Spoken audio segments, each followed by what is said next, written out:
Hello everyone, কেমন আছো তোমরা সবাই? আশা করি প্রত্যেকে তোমরা ভীষণ ভালো আছো। আর আমিও কিন্তু বেশ ভালো আছি। সকাল এখন 10:30 কি 11টার মতো বাজে। দুজনে মিলে রেডি হয়ে বেরিয়েছি, যাব আজকে আমার মামার শ্বশুর বাড়িতে। আমাদের যে পুচকু হয়েছিল তারই আজকে ষষ্ঠী পুজো, তো মামার বাড়িতে আছে, মামার বাড়িতেই হচ্ছে ষষ্ঠী পুজো, তো সেখানেই আমরা যাচ্ছি। 9টা 9:30টার দিকে বেরোনোর আমাদের কথা ছিল, কিন্তু এত বৃষ্টি হচ্ছিল আমাদের বেরোতে বেরোতে সেই 11টা বেজে গেল। এখনও কিন্তু ঝিরিঝিরি বৃষ্টি পড়ছে আর আকাশে দেখো কালো মেঘ হয়ে আছে। তারপর এই ভ্যাবলা স্কুলের এখানটায় দেখো রাস্তায় ওই যে পাইপ লাইনের কাজ হচ্ছে, তার জন্য এত খোঁড়া খুঁড়েছে, মানে প্রচণ্ড ভিড়। দীর্ঘ এই 3-4 মাস ধরে মনে হয় এখানে এত ভিড়, আর মানে এত জ্যাম হচ্ছে এই খোঁড়াখুড়ির জন্য। রাস্তা তো সরু হয়ে গেছে খোঁড়ার জন্য, আর একটা দুটো গাড়ি মোটে পাস করতে পারছে না, তার জন্য প্রায় আমাদের এখানে মনে হয় 45 মিনিট মতো দাঁড়িয়ে থাকতে হয়েছিল। স্কুলের বাচ্চারা ওখান থেকে দেখছে, বাচ্চাদের এখন এক্সাম চলছে, সামনে স্কুলের সামনে পুরো গার্জিয়ানের ভিড়, মানে বাচ্চাদের থেকে গার্জিয়ানের ভিড়টা বেশি স্কুলের সামনে, আর তার থেকে এই গাড়ি ঘোড়া ভিড়, মানে কি বলবো, পুরো যাচ্ছে তাই অবস্থা হয়ে গেছে। মানে এখান থেকে পুরো ওই ভ্যাবলার রেল গেট পর্যন্ত। তো যা হোক করে জ্যাম থেকে বেরিয়ে আমরা ঢুকেছিলাম একটু আলপনা জুয়েলার্সে বুনুর জন্য গিফট নিতে। তো গিফট টিফট নিয়ে আমরা তো চলে এসেছি অনেকক্ষণ হয়েছে, মানে আমাদের আস্তে আস্তেই ষষ্ঠী পুজো হয়ে গেছিলো, আর বুনু তখন ঘুমাচ্ছিল, ওই জন্য কোনো ক্লিপস আর নেওয়া হয়নি। তারপর আমরা সবাই মিলে একটুখানি বাইরের দিকে ঘোরাফেরা করছিলাম। আজকে সবাই এসছে, ছোটো মাইমণি, মা, দিদা, দাদু সবাই আর কি। আর ওই পেছনে দেখো দুতলা বাড়ি, ওইটা হচ্ছে আমার মাইমণিদের বাড়ি। আর পেছনেই এখানটায় ওই শীতলা মন্দিরের থান টান করা আছে, শীতলা মন্দিরও আছে। তো এখানেই আমরা একটুখানি ঘোরাফেরা করছিলাম। আর আজকে যেহেতু মেঘলা ওয়েদার, বেশি রৌদ্র ওঠেনি, তো বেশি গরমও নেই। কিন্তু আমাদের ওদিকে বৃষ্টি হয়েছে, কিন্তু সকাল থেকে নাকি এইদিকে একটুও বৃষ্টি হয়নি। আর এখানে ছোটো মামা আসতে পারেনি, তাই মাইমণি ভিডিও কল করেছিল, তো ভিডিও কলে সবাইকে দেখছিল।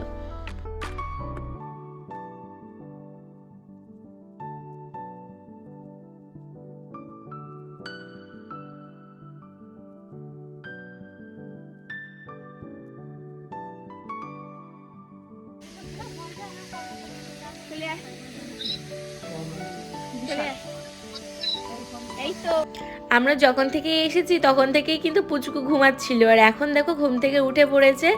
আমরা কিছুদিন আগে যখন এসেছিলাম তখন কিন্তু পুচকুকে ছোট ছোট লাগছিল, আজকে কিন্তু অনেকটাই বড় লাগছে, তাই না? দেখতে দেখতে আরও বড় হয়ে যাবে। তো দেখো এখন কিন্তু কি সুন্দর হাত পা নাড়িয়ে খেলা টেলা করছে। তো তারপর সবাই আমরা ওকে কোলে টোলে নিলাম, খানিকক্ষণ গল্প টল্প করছিলাম।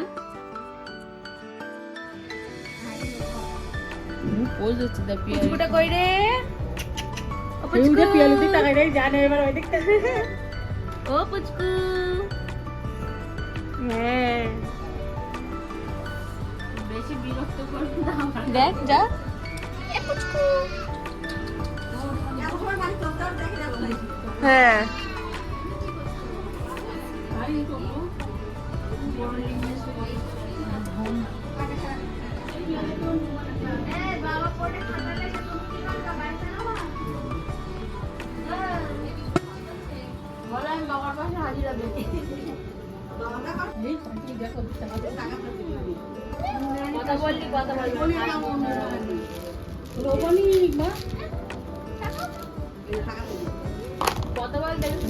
আমার মামা বাড়িতে এইছিস,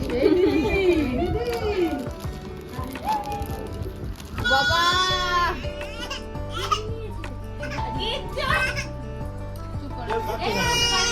এইবার গাড়ি বের করো, কটা বের করো।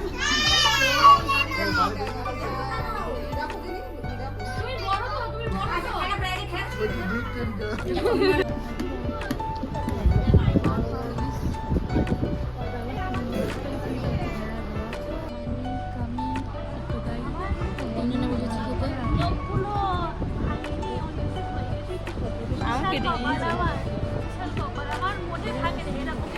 ভালো ভালো লাগছে, রেখে দেবো বড় করে।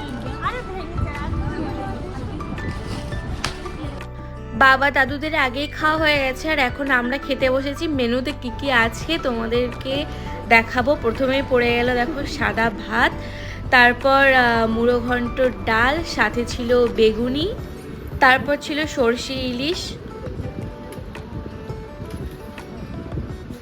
তারপর তো ছিল চিংড়ি মাছের মালাইকারি, আর তারপর পড়ে গেছিলো স্যালাড আর চিকেন কষা। শেষ পাতে ছিল চাটনি, পাঁপড় আর রসগোল্লা, আর সবার লাস্টে ছিল কোল্ড ড্রিঙ্কস। আমরা খেয়ে দিয়ে উঠে পড়েছি, আর এখানে মাইমণি মারা সবাই একটা করে ইলিশ মাছের মাথা নিয়েছে। এইবার তার জন্য ওদের খেতে দেরি হচ্ছিল, তো সেই সুযোগে আমি একটুখানি ভিডিও করে নিচ্ছিলাম আর সবাই সেটা নিয়েই হাসাহাসি করছিল।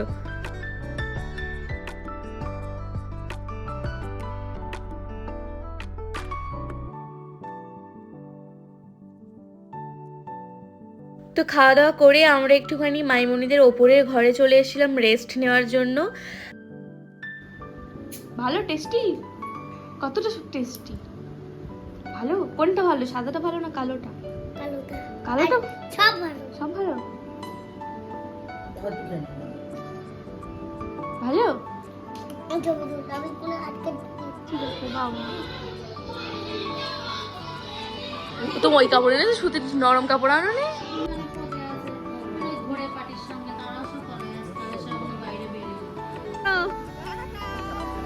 দাদু যেও ফোনে। তো ওপরে মারা চলে এসেছিলো কিছুক্ষণ পর, তারপর সবাই মিলে গল্প টল্প করে সবাইকে টাটা দিয়ে এখন আমরা যাচ্ছি বাড়ির দিকে। এখন ওই 4:30 কি 5টার মতো বাজে। দেওয়ার করে একটুখানি কাজ ছিল তাই আমরা তাড়াতাড়ি বেরিয়েছি। আর মা, দিদারা, মাইমণিরা সব এখনও আছে, কারণ ওদের বাড়ি বেশি দূর না।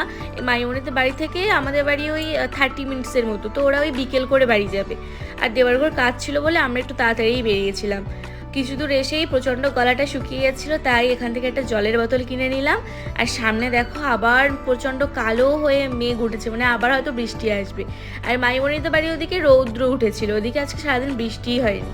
আর তোমাদেরকে বলি মাইমণিদের বাড়ি হচ্ছে বাদুড়িয়াতে। তো দেখতে দেখতে আমরা কিন্তু নদীর ঘাটে চলে এসেছি।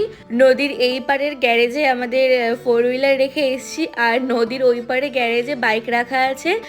বাইকে করে সোজা যাবো বাড়িতে, মানে নদীটা পার হলেই ওখান থেকে জাস্ট 1 কিলোমিটার মতোই লাগে। তো বাইক নিয়ে সোজা বাড়িতে যাব। তো আজকের ভিডিওটা এইটুকুই থাকলো, দেখা হচ্ছে নেক্সট ব্লগে। ততক্ষণের জন্য টাটা। ভিডিওটি ভালো লাগলে তোমরা অবশ্যই লাইক করে দিও, আর চ্যানেলে যদি নতুন হও তো অবশ্যই আমার চ্যানেলটিকে সাবস্ক্রাইব করে দিও। টাটা, দেখা হচ্ছে নেক্সট ব্লগে।